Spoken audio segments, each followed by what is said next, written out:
Uyu munsi wa none tugiye kugaruka ku mbwirwaruhame za General Retired James Kabarebe. Icyo wamenya nuko yabaye umugaba mukuru w'ingabo z'u Rwanda.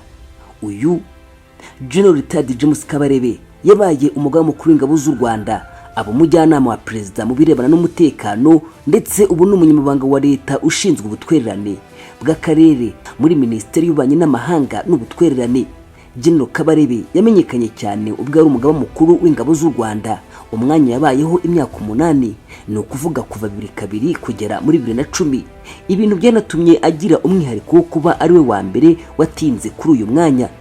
General Kabarebe yabonye izuba mu 1959, avukira muri Uganda kimwe n'abandi banyarwanda benshi bari impunzi. Amashuri abanza yayize muri Kiamate Primary School, ayisumbuye ayakomereza muri Kabarega Secondary School mu gace ka Masindi. Icyiciro cya kabiri cy'amashuri yisumbuye yayize muri St Henry College Kitovu.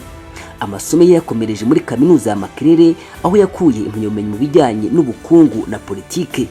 Yarangije muri kaminuza mu 1989. Uwo mbabwira ni General Retired James Kabarebe. Arazwi cyane nubwo General Kabarebe yamenyekanye cyane ubwo ari umugaba mukuru w'ingabo z'u Rwanda. Amateka ye mu mwuga w'igisirikare ajya kure cyane kurenza iyi myaka 8, cyane ko ari umwe mu bagize uruhare mu kubohora Uganda. Nyuma kimwe n'abandi banyarwanda bari benshi bari barahungiye muri Uganda, bagize uruhare mu rugamba rwo kubohora u Rwanda no guhagarika jenoside yakorewe Abatutsi.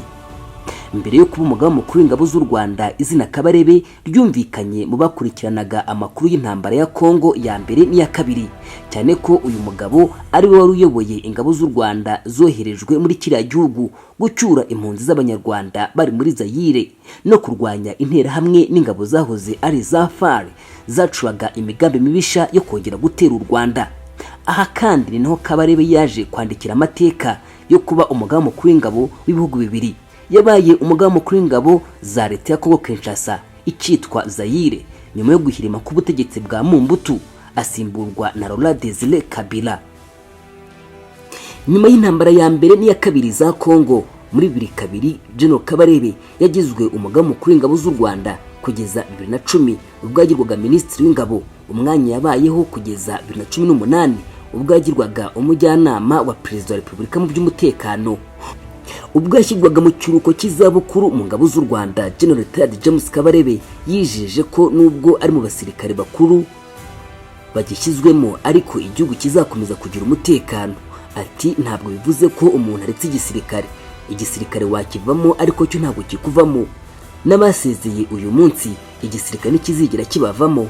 Aho bagiye, ubumenyi bajyanye, ubunararibonye bafite, ubushake, ubwitange, urukundo rw'igihugu, icyaba icyo ari cyo cyose, nubwo batagiye kure, bari hafi y'ingabo, nta cyashobora guhungabanya umutekano w'igihugu aba bagabo bose bahari. Yakomeje agira ati twe turi umuryango umwe, ni ugukuramo impuzankano gusa, ariko ukabuzi ngo wayikenera urayisanga ako kanya. Twinjiye mu mbwirwaruhame ze rero. Yatangiye agira ati RDF ifite ubushobozi bwo kurinda u Rwanda mu myaka 100. Ubwo yashyirwaga mu kiruhuko cy'izabukuru mu ngabo z'u Rwanda, General Retired James Kabarebe yijeje abanyarwanda ko igisirikare cy'igihugu gifite ubushobozi bwo gukomeza kurinda igihugu kugera mu myaka 100. Iyi ni mbwirwaruhame nayo yashimishije benshi. Indi yagarutseho cyane ni inkuru y'uko yarwanye n'intare akayinesha, yashitiye benshi cyane. Imwe mu nyamaswa iteye ubwoba y'ishyamba ni intare, irimo n'ibishinyi, bitewe nuko bayihaye amazina menshi ko ari n'umwami w'ishyamba.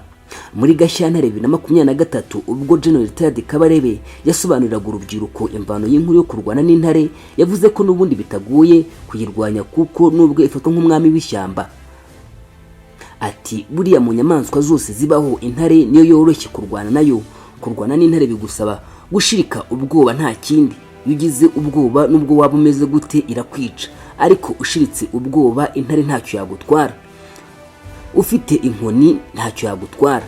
Kurwana n'intare ni nko kurwana n'imbwa iryana, uretse gusa ubunini bwayo n'umutontomo, nta bindi.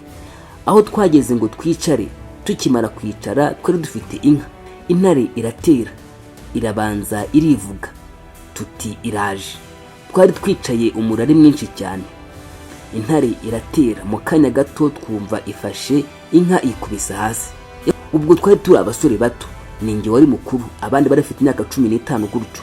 Ubwo dufata inkoni turwana n'intare ijoro ryose, igahindukira igashaka gufata ku ijosi, ukayikangisha inkoni, turwana nayo kugera mu gitondo turayinesha. Yongeye kuvuga ko kandi FDLR kitamara umunota mu Rwanda. Ati FDLR ntiyamara umunota mu Rwanda, ikibi n'ingengabitekerezo yayo. Iyi nayo ni mbwirwaruhame abantu benshi bakurikiye. Ubwo General Tade James Kabarebe bavugaga ibi kuri uyu mutwe FDLR, yashimangiye ko ubu aho bigeze utamara iminota 5 mu Rwanda. Ati ikibazo dufitanye na FDLR si kimibare, giteye inkeke n'ingengabitekerezo ya jenoside. Indi mbwirwaruhame yagarutseho n'indangagaciro za Major General Paul Kagame ku rugamba. Iyi nayo yarayigarutseho. General James Kabarebe yavuze ko ubwo Major General Paul Kagame yasangaga ingabo zarapiye ku rugamba rwo kubohora igihugu, yasanze zinaniwe zasubiye inyuma, ariko yemeza ko zidashobora gutsindwa kandi zifite icyo zirwanira. Arongera ati abasirikare barapiye babanje kurwana nk'ibyihebe. Iyi nayo ni mbwirwaruhame yatanze. Indi yatanze ati nta jenoside izongera kuba mu Rwanda. Yongera kugaruka ku mbwirwaruhame y'ubuhemu bwa Kayumba. Ku buhemu bwa Kayumba, General Tade James Kabarebe yigeze kuvuga ko umuntu wa mbere w'umugome ubaho ari Kayumba Nyamwasa, wabaye mu ngabo zabohoye igihugu, ariko ubu akaba yarashinze umutwe wa RNC urwanya leta y'u Rwanda. Izi ni zimwe mu mbwirwaruhame za James Kabarebe zagiye zikurwa n'ubu abantu benshi bashobora gukunda, bakagenda bakazishaka kuri internet ndetse no kuri YouTube. Bashimiye ko mwabanye na Rwanda Info, mukomeze mukore subscribe, tuzajya tubagezaho amakuru menshi kandi meza.